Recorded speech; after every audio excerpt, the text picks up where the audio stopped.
헌법이 파괴된 대한민국을 구출하자. 본인은 한국의 탄핵 정국 이후 줄곧 민주 대한민국의 안보와 정체성 회복에 관심을 기울여 온 고령의 애국시인 류일석입니다. 대한민국 헌법 수호단의 고문이며 공명선거 감시단의 임원 기자입니다. 친애하는 해외 애국동포 여러분, 애국시민 여러분에게 인사를 드립니다.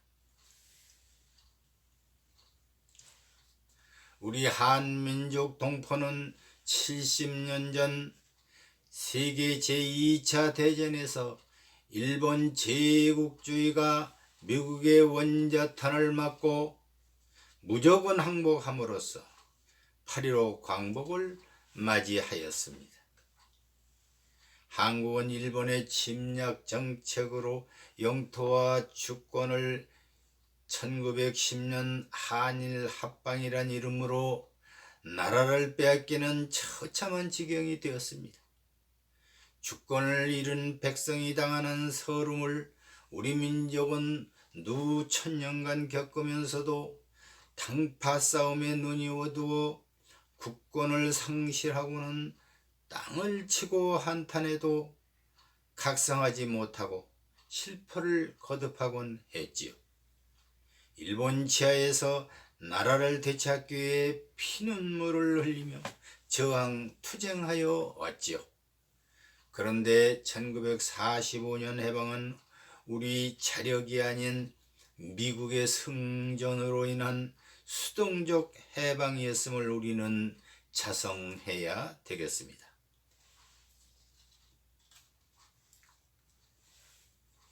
당시 이스라엘은 2000년 만에 독립을 얻었습니다만 오랫동안 세계를 유랑하던 나라 없는 서름을 각성했는지 저렇게 당당히 독립 강국을 지켜나감을 볼 때 우리 한국은 왜 이다지도 정신을 못 차리고 사분오율되어 나라가 공산화 직전에까지 당도하였을까? 물론 북한은 세계 유례가 없는 김일성 공산도당의 독재 정권이 호시탐탐 남한의 적화 통일을 엿보면서 온갖 만행을 저질러 온 사건 사유가 계속되었기 때문이기도 하지만 한편 경제발전과 유복한 생활의 제조, 국가 간과 생활관이 흐트러져 나라의 소중함을 잊고 지나온 몇십 년의 방심의 결과가 드러나고 있습니다. 나라가 망하는 조건에 사치, 낭비, 부패 외에도 국민 정신의 퇴폐라고 하겠습니다. 현재 한국에서 가장 큰 문제는 대한민국의 헌법이 파괴되었다 라는 사실입니다. 헌법은 자유민주주의 법치국가의 기본법이요 기본 권력입니다. 헌법은 한 집의 기둥과 골격이요 근간이라 할진대 그것이 무너진 것입니다. 이 집의 대들보가 무너지면 다른 벽체와 지붕을 수리해봤자 헛일이 됩니다. 미국, 영국, 캐나다 같은 선진국은 아무리 강력한 정권이 들었어도 자국 헌법에 일구 일자라도 위배하거나 벗어나지 아니하므로 그 나라의 법치주의, 민주주의 국가를 튼튼히 세워나갑니다. 헌법은 그 나라 최고 통치권의 권위를 갖고 나라를 통제해 가기에 영험하신 하나님도 한 나라의 기둥인 헌법과 애국 지도자를 존중하고 격려해 줍니다. 한 나라의 헌법은 하나님의 말씀을 옮겨 놓은 것입니다. 한국 제18대 박근혜 대통령은 국가의 이익과 안보를 위한 반공 정책을 빈틈없이 추진하였는 바 좌경 통징단을 해상하고 내란 모의자 이석기를 구속시키고 개성공단을 폐쇄하고 전교조를 법의 노조로 조처하는 등 북계에게 불리한 정책을 단행하자 공산주의 활동의 위협을 느낀 북계 집단이 남한의 간첩 종북 언론과 전교조 민노총에게 지령을 내려서 세월호 사건을 야기하고 촛불 시위를 선동하여 종북 좌파 민주당과 문재인으로 하여금 박 대통령을 현직에서 낙마시키라는 지령을 내림으로써 근세 역사상 유례가 없는 정권 찬탈이라는 탄핵을 단행한 것입니다. 그렇게 전국을 유도하더니 남한 국회의원 300명과 헌법재판소 재판관 8명의 전원일치로 파면이란 결정을 선고한 것입니다. 헌법재판관 8명은 정유팔적으로서 나라의 중대한 범행을 저질렀기 때문에 여적죄로서 처단되어야 마땅할 걸로 압니다. 박 대통령의 탄핵 사유 중 국회나 헌재에서 거론하는 세월호 책임론, 국정농단이나 뇌물죄, 권력남용죄 같은 것은 허무맹랑한 사실이려니와 헌법 제84조에 대통령은 재직 중 내란이나 외환의 혐의가 없는 한 형사소추나 탄핵의 대상이 되지 않는다는 규정에 해당 사항이 없음에도 불구하고 여론몰이와 인민재판의 형식으로 2017년도에 탄핵을 단행했죠. 그 후 문재인 정권은 적폐청산이라는 구호를 내세워 전 정권 책임자 수백 명을 구금하는 동시에 온갖 죄목을 붙여서 박 대통령에게 형벌 33년을 선고한 것입니다. 이처럼 문 정권은 세계 문명국에서 볼 수 없는 무법, 위헌, 야만적인 판결을 선고할 뿐 아니라 박근혜 씨를 3년간 감금한 채로 인민재판을 강행하였으니 이는 민주국가에서 볼 수 없는 무법 집단의 불법 폭거요 헌법 파괴 행위로서 국제사법재판소의 제소 대상이 되는 것입니다. 다음, 파괴된 헌법을 원상복구함이 대한민국의 최대 급선무입니다. 파괴된 헌법을 원상복구함이 대한민국의 최대 급선무입니다. 이를 실천하기 위하여 다음 3종의 과제를 제시합니다. 첫째, 대한민국의 국권과 경찰은 국가 안전보장의 제1선의 책임자로서 국헌문란자, 파괴자를 체포, 처벌할 책무가 있는 만큼 그들이 이 국사범을 방치하는 것은 곧 중대한 직무유기와 국가 반역죄를 범하는 것입니다.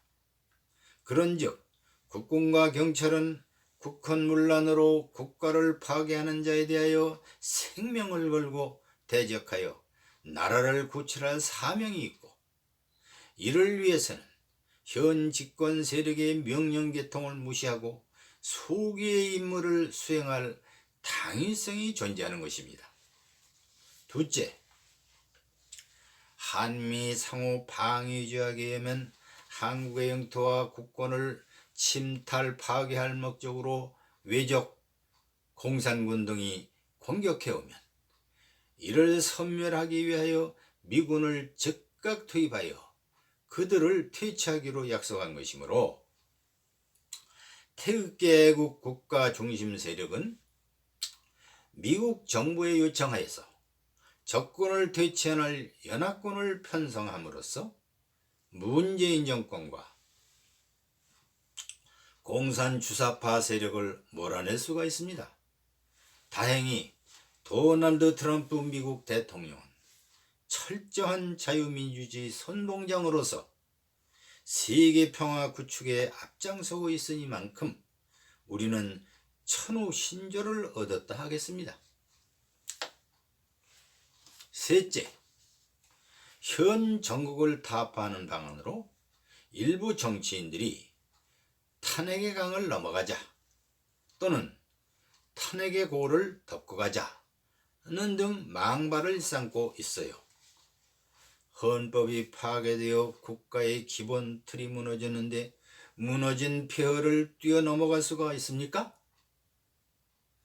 그들 위장 보수 탄핵 찬성파들의 음흉한 모략을 쳐부수고 헌법의 원상복귀와 국가의 기강을 바로 세우는 방안은 이번 2020년 4.15 총선에서 비박계 배신파들 62명을 정계에서 영구 퇴출하고 300명 중 자녀 238명은 이번 국회 후보진에서 모조리 낙마시켜야 한다는 사실입니다.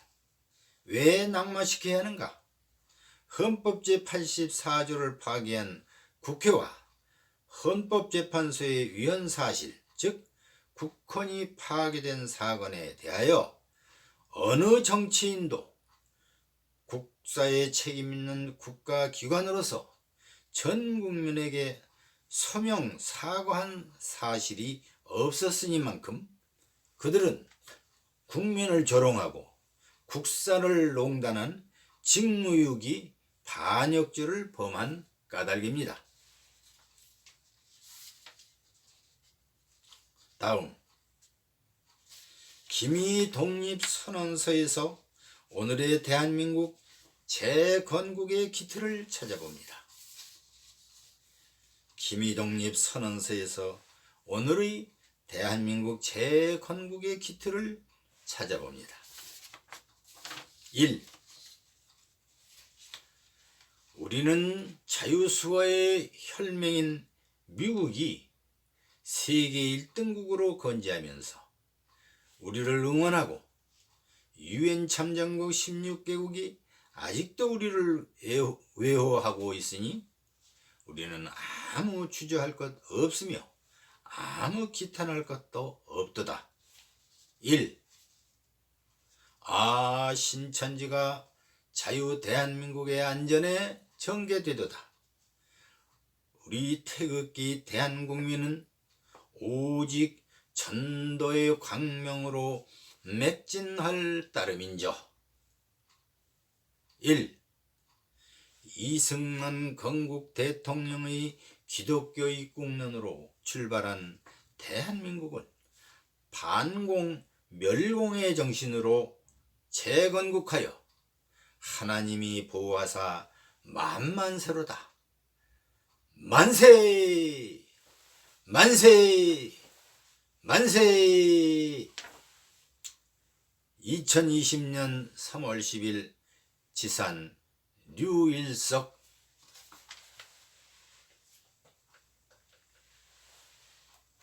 다음으로 애국하는 마음으로 우리 애국 합창곡을 하나 독창하겠습니다. 휘날리는 태극기.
휘날리는 태극기는 우리들의 표상이다. 힘차게 역진하는 우리 대한민국이다. 너도 나도 손을 잡고 광명으로 보전하자. 나가자 청년아, 조국 수호에 힘차게 울려라 평화의 종을. 우리는 백의 민족 단군의 자손. 하나 둘 셋 넷 만세.